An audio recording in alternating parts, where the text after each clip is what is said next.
Bismillahirrahmanirrahim. Assalamualaikum warahmatullahi wabarakatuh.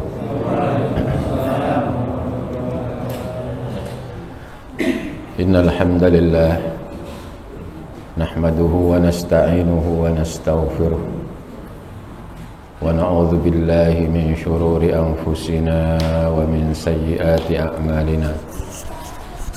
Man yahdihillahu fala mudilla lahu wa man yudlil fala hadiya lahu.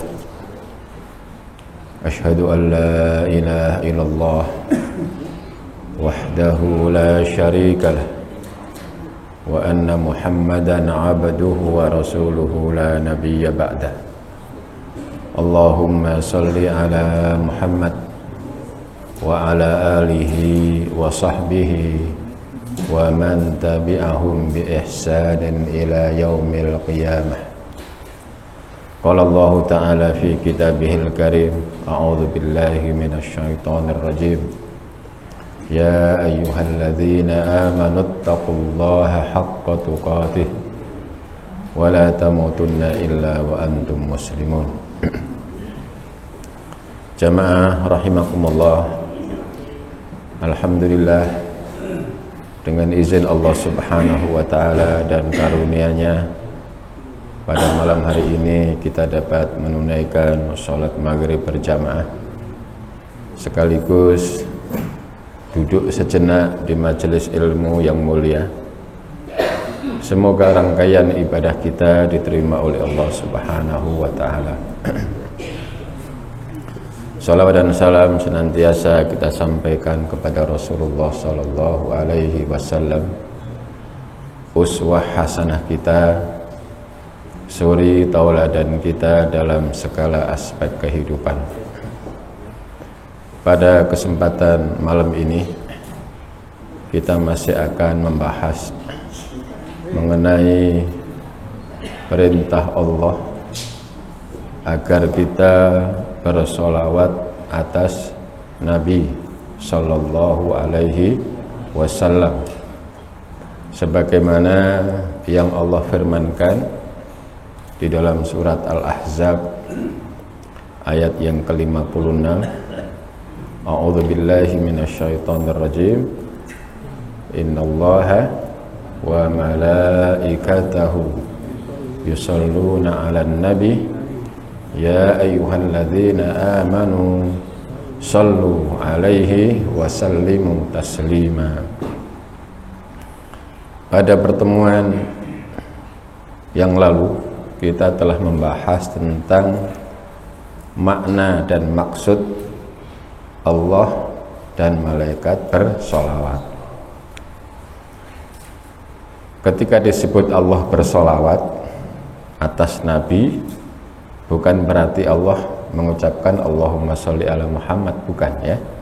Tetapi Allah melimpahi rahmat kepada Nabi Muhammad. Allah menyebutkan, meninggikan sebutan Nabi Muhammad.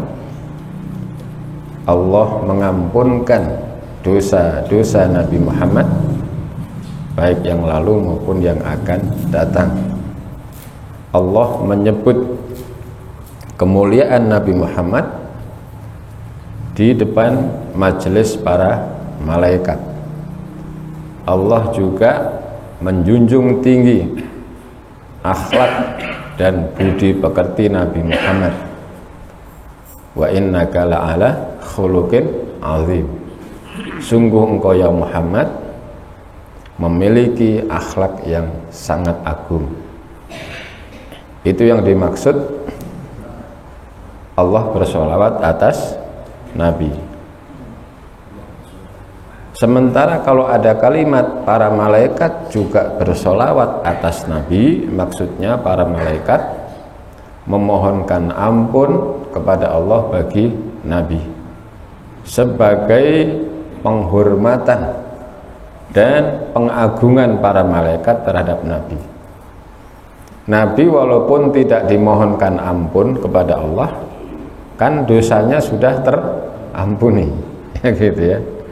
Liyaghfira lakallahu ma taqaddama min dzambika wa ma ta'akhkhar.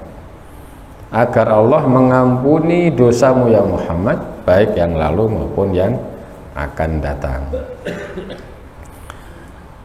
Kalau kita dosa yang lalu bisa terampuni dengan ibadah-ibadah, umpamanya sholat 5 waktu.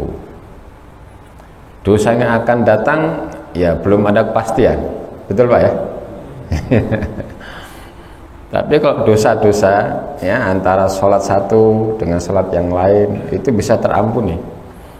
As-shalawatul khamsu wal jum'atu ilal jum'ati wa ramadan ila ramadan mukaffiratun bainahuma ini jatunibatil kabair. Sholat yang 5 waktu, Jumat satu ke Jumat berikutnya, Ramadan satu ke Ramadan berikutnya, menghapuskan dosa-dosa diantaranya, ya, dengan catatan apa? Selama dosa besar dijauhi, dihindari. Jadi maghrib ke isya pasti ada kesalahan, entah kesalahan dari ucapan atau kesalahan dari gerak-gerik perilaku dan tindakan. Terampuni begitu melaksanakan sholat isya.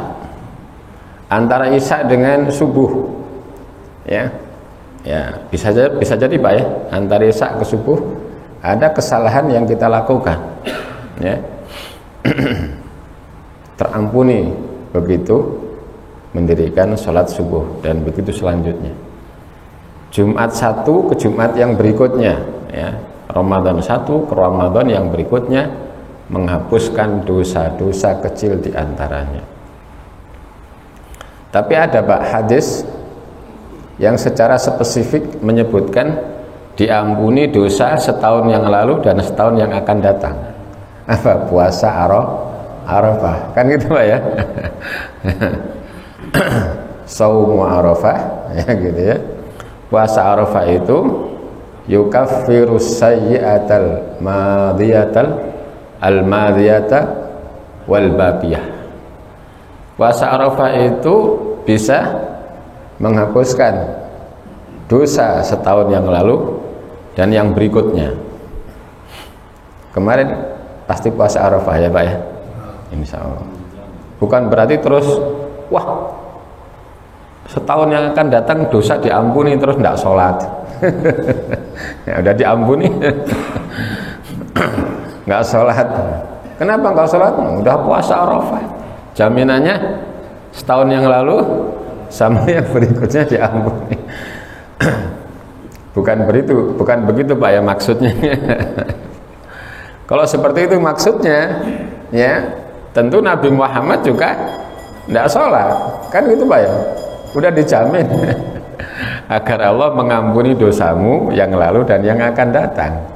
Kalau Nabi Muhammad yang akan datang itu bisa setahun 2 tahun sampai beliau wafat. Kalau hadis tentang Arafah tadi kan setahun yang lalu dan berikutnya. Bukan begitu maksudnya ya. Udah dijamin puasa Arafah tahun depan dosa diampuni kemudian tidak sholat, tidak ngaji, tidak zikir ya. Bukan begitu. Artinya apa? Keutamaannya luar biasa ya. Satu hari itu bisa melebur dosa-dosa yang begitu banyak. Nah, kemudian yang berikutnya perintah kan, ya ayyuhalladzina amanu shollu alaihi wasallimu taslima. Jadi ini perintah kepada orang-orang yang beriman. Wahai orang-orang beriman, bersolawatlah kalian kepada Nabi Muhammad dan sampaikanlah salam penghormatan yang sempurna ya kepadanya. Nah, oleh sebab itu Al-Imam Al-Bukhari menyebutkan ada di antara sekian redaksi sholawat yang sahih itu yang paling utama. Yang paling utama itu Allahumma sholli ala Muhammad wa ala ali Muhammad kama shallaita ala Ibrahim wa ala ali Ibrahim innaka Hamidum Majid. Jadi innaka Hamidum Majidnya dua. Ini yang pertama, nanti berikutnya Allahumma barik ala Muhammad. Ada yang Allahumma barik ala Muhammad, ada yang langsung wa fi riwayatin, pada riwayat yang lain wa barik ala Muhammad. Jadi Allahumma barik ala Muhammad boleh, atau langsung wa barik ala Muhammad juga boleh.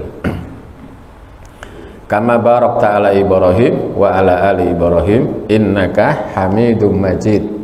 Jadi innaka Hamidum Majidnya dua kali, ya, sesudah Allahumma sholli ala Muhammad sama Allahumma barik ala Muhammad. Itu sholawat yang utama menurut hadis yang diriwayatkan oleh Al-Imam Al-Bukhari, di mana hadis ini juga dijelaskan di dalam kitab 10 Salam, ya, itu karangan Ibnu Hajar Al-Asqalani. Bagaimana dengan redaksi yang lain? Ya, tidak mengapa selama memang itu dalilnya adalah berdasarkan dalil yang sahih. Ada yang fil alamina innaka Hamidum Majid, ya, itu mafi muskilah, tidak ada muskilah, tidak ada masalah. Nah, jamaah rahimakumullah,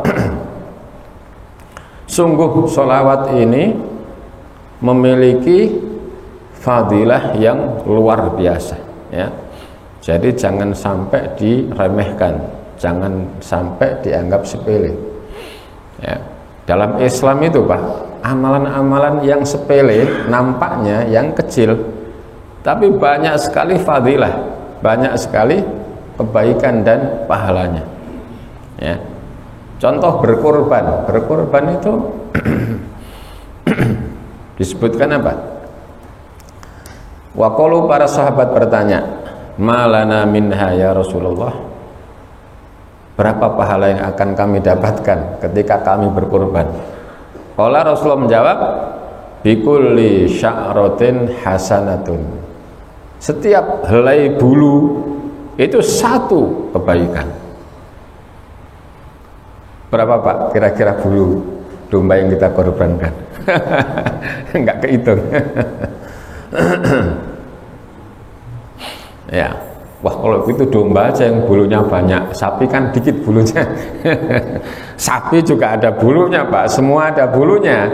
Cuma kalau domba bulunya tebal-tebal, kan gitu ya. Sapi bulunya lembut, itu juga banyak. Sapi lebih banyak lagi daripada domba kalau dihitung. Gitu, ya. Artinya apa? Ya, korban kambing katakanlah 3 juta, 3,5 atau 4 juta, rata-rata yang ditawarkan kan gitu Pak, ya, 3 juta yang kecil, 3,5 yang sedang, ya 4 juta besar. Jadi setiap satu helai bulunya diberikan oleh Allah satu pahala.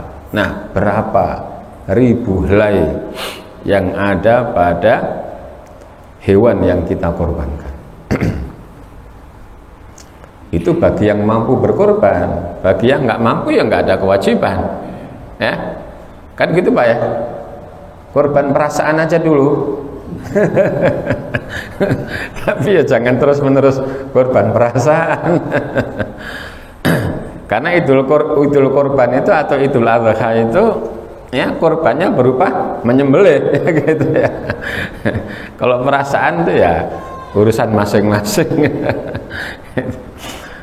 Nah, jamaah rahimakumullah, termasuk sholawat ini juga luar biasa, ya, amalan yang mudah, sudah dihafal oleh setiap dari kita, dan Allah limpahi pahala dan keutamaan yang luar biasa. Seperti umpamanya di dalam hadis disebutkan, man sholla alayya sholatan wahidatan, barang siapa yang bersolawat kepadaku satu kali, ya, Allahumma sholli ala Muhammad, ya, kalau mau yang panjang tadi ya lebih utama, Allahumma sholli ala Muhammad, ya, Apa balasan yang disiapkan oleh Allah? Sallallahu alaihi asyron.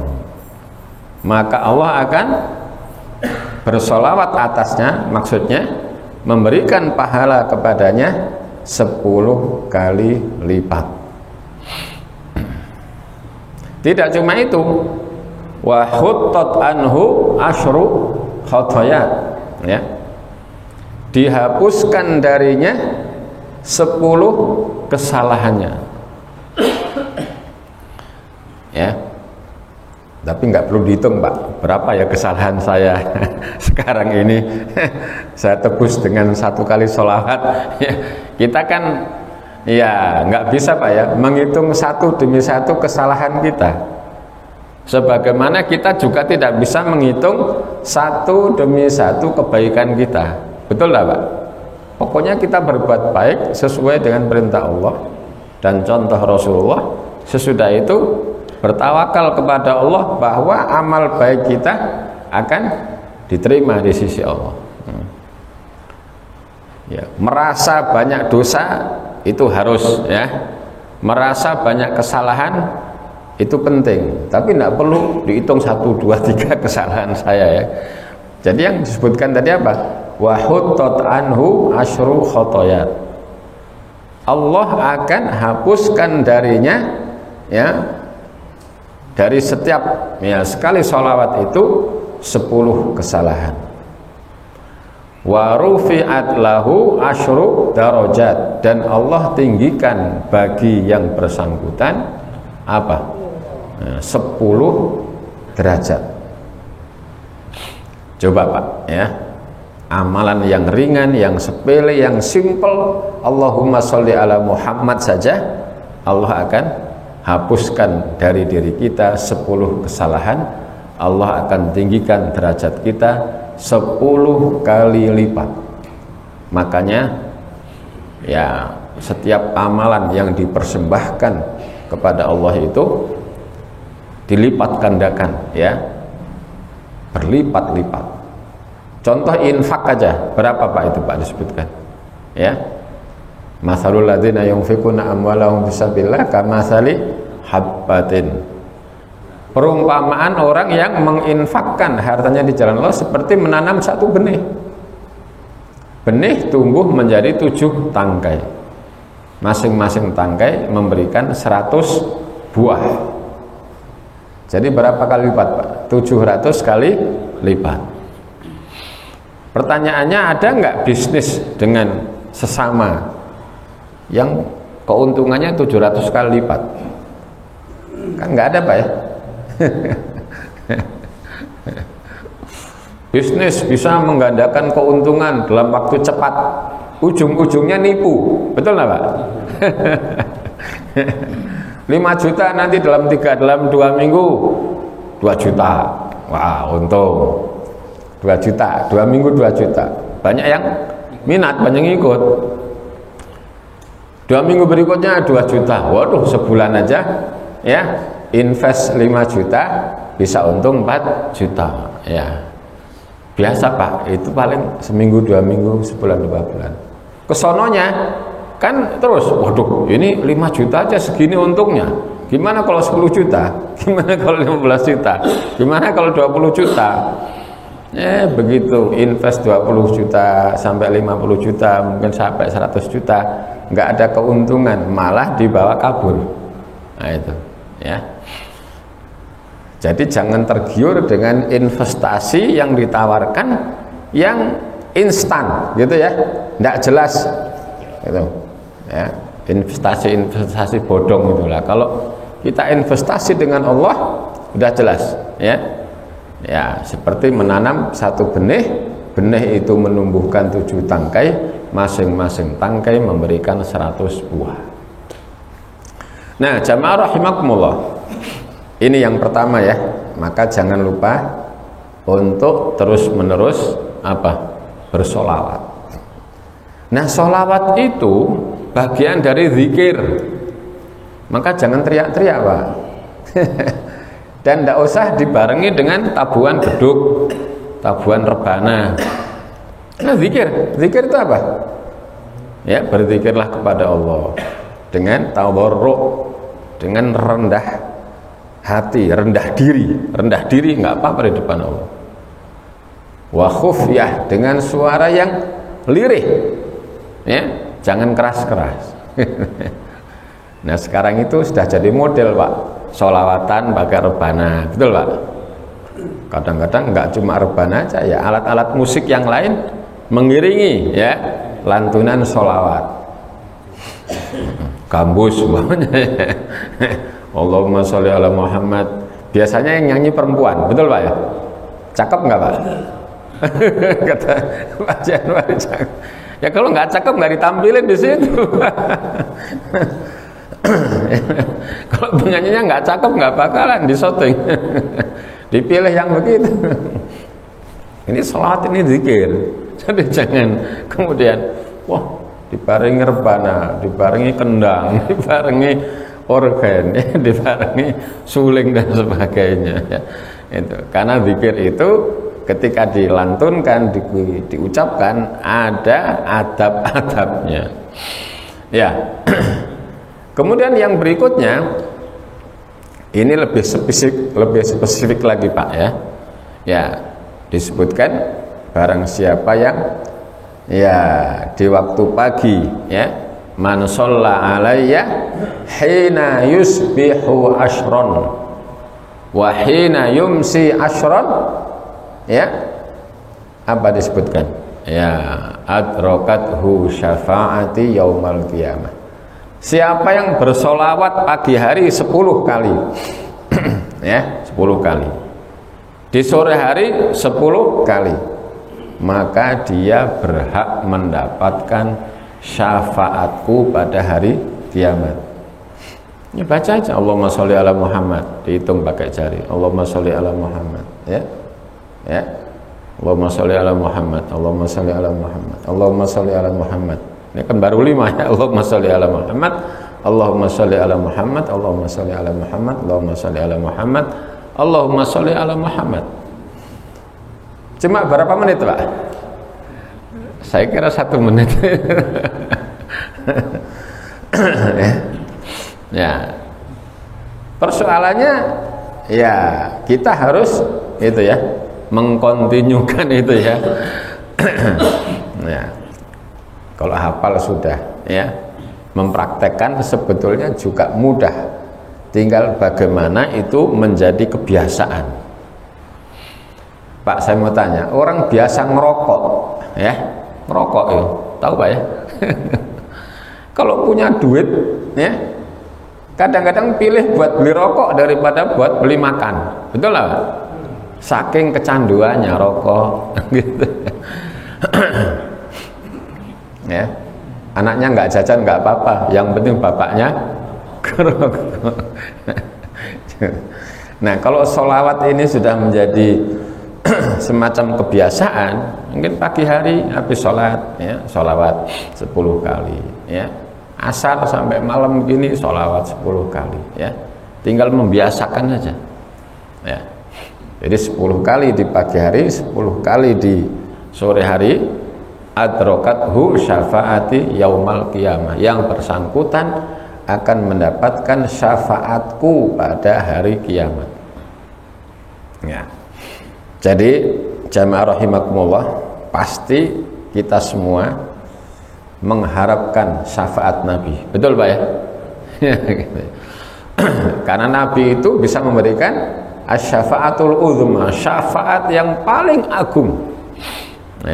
Nah diantaranya mari kita bersolawat 10 kali di pagi hari dan bersolawat di sore hari 10 kali. Lebih bagaimana? Tentu tidak mengapa, akan menambah keutamaan ya, dan pahala di sisi Allah Subhanahu wa ta'ala ya. Kemudian yang ketiga ya, disebutkan sholawat itu bisa menjadi wasilah ya, terkabulnya doa dengan cepat. Makanya kalau berdoa itu dianjurkan sesudah hamdalah itu sholawat ya. Sebagaimana Rasulullah bersabda, kullu du'ain yud'allah azza wa jalla mahjubun anis sama hatta yusolliya ala Muhammad. Setiap doa itu yang dipanjatkan oleh siapa saja, oleh hamba Allah, itu akan terhalang sampai ke langit, ya, sampai yang bersangkutan bersolawat atas Nabi Muhammad. Ya, artinya apa?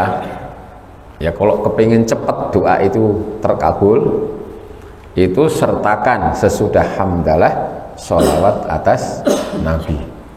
Ya, itu yang nanti akan melangitkan doa. Sekarang itu bahasanya gitu Pak ya. Melangitkan doa. Maksudnya apa? Doa itu supaya tidak terhalang sampai ke langit. Semua pintu langit terbuka ketika kita panjatkan doa. Apalagi ketika jamaah haji wukuf di Arafah, ya, itu. Masing-masing orang ketika berhaji tantangannya beda-beda. Betul Pak ya? Sekarang fasilitasnya mungkin sudah enak, tapi tetap aja tantangannya berbeda. Zaman dulu waktu kita haji fasilitasnya ya biasa-biasa aja, tapi tantangannya ada, ya, masing-masing musim haji ada tantangannya. Sekarang jumlah yang haji luar biasa, ya Pak ya. Dulu belum sebanyak sekarang. Ya, sekarang waiting listnya aja berapa di Jakarta, bisa 20 tahun, bisa lebih kan. 30 tahun. Kalau zaman kita dulu kan, daftar sekarang, daftar tahun ini ya langsung berangkat karena kuota belum pernah terpenuhi. Nah, itu tahun-tahun berapa ya? Tahun 90-an, 9 sampai 2000 itu begitu ya. Daftar tahun itu juga langsung berangkat. Nah, sekarang tantangannya daftar di usia 25 tahun.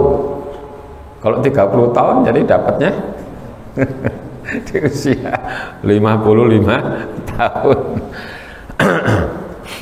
Di sana padat, jadi masing-masing ada tantangannya. Fasilitasnya sekarang enak, tapi sama saja ya, tantangannya dari tahun ke tahun selalu ada. Nah, begitulah ya. Memang apa? Orang haji itu dituntut untuk memiliki istitoah. Istitoahnya apa? Ya jelas biayanya, fisiknya ya, jalan terus. Kan gitu Pak ya. Enggak ada yang enggak jalan. Nah, jadi orang di Arafah juga begitu ya. Itu istilahnya melangitkan doa. Orang kalau berdoa pengen cepat, nah tadi bersolawat atas Nabi Shallallahu Alaihi Wasallam, sehingga doa kita itu dengan langit tidak ada tabirnya, ya itu. Katakanlah tabirnya terbuka, sehingga doa ini akan sampai kepada Allah Subhanahu Wa Taala. Bagaimana kalau nggak sholawat? Tentu tidak mengapa ya. Ya, tetapi dengan bersolawat itu disebutkan akan membuka tabir langit, akan membuka pintu langit, sehingga doa itu akan lebih cepat untuk diijabah oleh Allah Subhanahu Wa Taala. Oleh sebab itu jamaah kalau ya berdoa jangan lupa ya, setelah hamdalah baca sholawat ya, gitu. Kemudian berikutnya juga disebutkan bahwa bersolawat itu bisa menghindarkan kita dari sifat bakhil, pelit. Lah orang bakhil itu orang yang tidak cuma menahan hartanya untuk infak, enggak, itu bakhil juga Pak. Tapi ada bakhil ya, yaitu apa? Al-bakhilu, kata Rasulullah, orang yang bakhil itu alladzi dzukirtu indahu walam yusolli alayya. Orang yang bakhil itu adalah orang yang apabila dia mendengar namaku disebut, dia tidak bersolawat atasku. Itu bakhil juga Pak ya. Jadi kalau sebelah bapak ya dengar sholawat, kemudian diem aja, bakhil ya. Tapi nggak perlu gitu, Pak. Nanti dia marah, bakhil gimana, saya tadi pakai infak. Barusan juga masukkan ya uang ke kota. Tidak perlu begitu. Siapa tahu dia bersolawatnya tadi ya dengan suara yang lirih gitu ya, hanya dia saja yang mendengar gitu ya. Jadi kalau tidak bersolawat atas Nabi ketika nama Nabi disebut, itu kata Rasulullah termasuk orang yang bakhil gitu. Jadi sholawat bisa menjadi solusi ya gitu ya, agar kita terhindar dari sifat bakhil. Ya orang yang pelit itu juga sama bakhil, Pak ya. Ya. Nah, maksudnya begini, kalau bersolawat saja tidak mau gitu, apalagi mengeluarkan uang dan dana. Berat mana, Pak, solawat dengan mengeluarkan dana? Pasti berat mengeluarkan dana. Nah, sholawat mudah, simpel, nggak ada biayanya. Ya. Lah kalau infak pasti mengeluarkan sesuatu. Zakat juga begitu, mengeluarkan sesuatu. Nah, oleh sebab itu hadis ini bermaksud untuk apa? Supaya kita memperbanyak sholawat atas Nabi Shallallahu Alaihi Wasallam. Kemudian yang berikutnya ada hadis yang lebih spesifik lagi yang menganjurkan kita untuk memperbanyak sholawat pada hari Jumat gitu ya. Ya.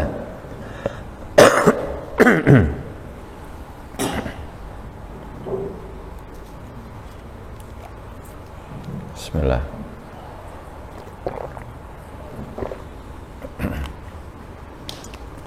Jadi Jumat berkah itu kalau kita banyak sholawat, Pak. Tapi banyak sholawat dapat berkat juga nggak apa-apa. Itu malah mantep lagi itu, Pak ya. Betul, Pak? Sekarang kan sudah banyak lah ya Jumat berkat, Jumat berkah. Jadi jamaah sepulang Jumat dapat bingkisan, ada yang kue, ada yang nasi bok. Alhamdulillah Jumat berkah ini sudah menggema kemana-mana. Jadi ya habis sholat Jumat, walaupun pas Jumat tidur tetap dapat berkat selama persediaan ada. Betul lah, Pak? Enggak ada pengurus bilang tadi tidur enggak waktu khutbah, enggak ada. Selama persediaan ada ya kasih. Kecuali diumumkan ya, yang ngantuk waktu khutbah nggak dapat berkat. Boleh nggak, Pak, kira-kira gitu? Boleh aja, Pak ya. Karena memang banyak yang ngantuk ketika khutbah gitu. Ketika khutbah WA masuk dibalas, tapi habis itu gini lagi. Padahal sudah dilarang kan gitu ya. Ya. Jadi Jumat itu benar-benar berkahnya akan sempurna kalau memperbanyak sholawat, kemudian pulang sholat Jumat juga dapat berkat. Itu sempurna banget tuh, Pak ya. Ya berkah lahir batin. Ya.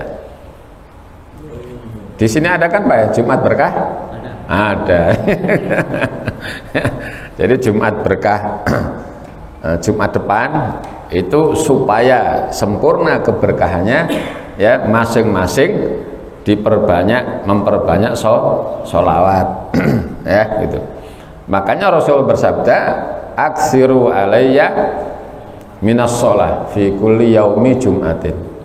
Perbanyaklah olehmu bersolawat kepadaku pada setiap hari Jumat. Perbanyak di sini nggak ada batasan, terserah mau 5 kali, mau 10 kali ya, mau lebih dari itu.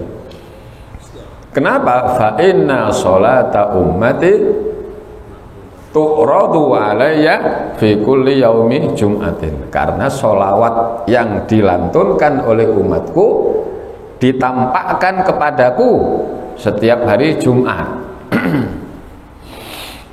Jadi kalau bahasa sekarang, videonya diperlihatkan oleh Allah kepada Nabi. Ini si A umatmu bersolawat atasmu, ini si B, ini si C, dan begitu selanjutnya. Ya, seperti sekarang orang memperlihatkan video hewan kurbannya, kan mudah Pak ya, mudah Pak ya, ya. Gitu. Tapi tidak usah begitu Pak. Kurban 1 ekor kambing dibikin video, dikirim ke grup, ya takutnya riya aja Pak. Maklum sekarang kan zaman orang bersosmed ya Pak ya, apa aja ya divideokan, ya umroh divideokan, kirim ke grup. Lagi apa, habis sa'i kan di depan Ka'bah, video kan, kirim ke grup. Ya boleh-boleh aja, tapi dikhawatirkan terjebak riya ya Pak ya. Korban seekor sapi dipoto, kirim ke grup. Tapi kalau panitia yang menyebut tidak apa-apa, panitia itu kan sebagai bentuk pertanggungjawaban, betul lah Pak. Hewan pertama yang akan disembelih hewannya Bapak si A, divideokan oleh panitia. Kebetulan pengorbannya nggak bisa hadir, dikirim. Ini loh bukti bahwa panitia sudah menjalankan amanah ya, menyembelih titipan hewan kurban Bapak. Itu nggak apa-apa, itu kan tanggung jawab panitia terhadap setiap pengorban yang menitipkan hewan kurbannya. Tapi kalau kita sendiri Pak ya, hewan kita foto, kita videokan, kita share kemana-mana, ya tidak usah begitu Pak, ya tidak usah begitu, dikhawatirkan nanti terjebak pada sifat riya, sehingga apa, kurban kita tidak dibalasi oleh Allah dengan pahala. Inna sholati wa nusuki wa mahyaya wa mamati lillahi rabbil alamin. Sesungguhnya sholatku, ibadahku, termasuk di dalamnya kurbanku, ya aku persembahkan hanya bagi Allah. Nah jamaah rahimakumullah, tentu masih banyak lagi hadis-hadis tentang keutamaan sholawat. Yang jelas mari kita perbanyak sholawat pada setiap waktu dan kesempatan, utamanya juga pada waktu hari Jumat. Kemudian yang terakhir, sholawat itu kapan kita ucapkan? Yang pertama disebutkan ketika tahiyat awal, itu disunahkan tahiyat awal ya. Jadi kalau tahiyat awal mau baca sholawat ya itu boleh, tapi tidak muakkadah, tidak yang dianjurkan gitu.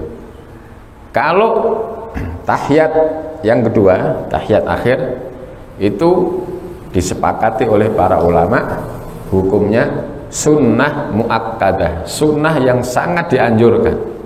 Kalau tidak tentu nggak mengapa, tidak batal sholatnya, tapi sangat dianjurkan pada tahiyat akhir itu ya gitu. Itu bersolawat atas Nabi Muhammad dan keluarganya, bersolawat atas Nabi Ibrahim dan keluarganya. Nah kalau tahiyat yang pertama ya itu cuma disunahkan saja, artinya boleh ya. Tapi kalau di masyarakat tidak biasa Pak ya, sebagai imam tidak usah gitu. Supaya tahiyat awal tidak terlalu lama gitu. Tapi kalau pas sendiri, sholat sendiri itu kan tergantung kita ya Pak ya. Mau lama ya itu tergantung kita, jangan dibalik Pak. Kalau sholat jamaah mengimami orang lama banget, giliran sholat sendiri cepet banget, jangan. Justru harusnya dibalik. Kalau sholat sendiri silahkan berdirinya lama, silahkan bacaannya panjang. Tapi kalau sholat jamaah jangan Karena apa? Di antara mereka ada yang sakit, di antara mereka ada yang anak kecil, di antara mereka ada yang sudah sepuh, di antara mereka ya ada yang musafir, ya habis sholat langsung dia melanjutkan safarnya, gitu ya. Gitu. Jadi harusnya kalau mau pingin sholat lama, sholatlah ketika sholat sunnah sendirian. Kadang-kadang ada juga Pak makmum itu sujudnya lama banget, imam sudah bangkit dari sujud, dia masih sujud. Loh kenapa? Saya nggak puas kalau sujud itu nggak lama.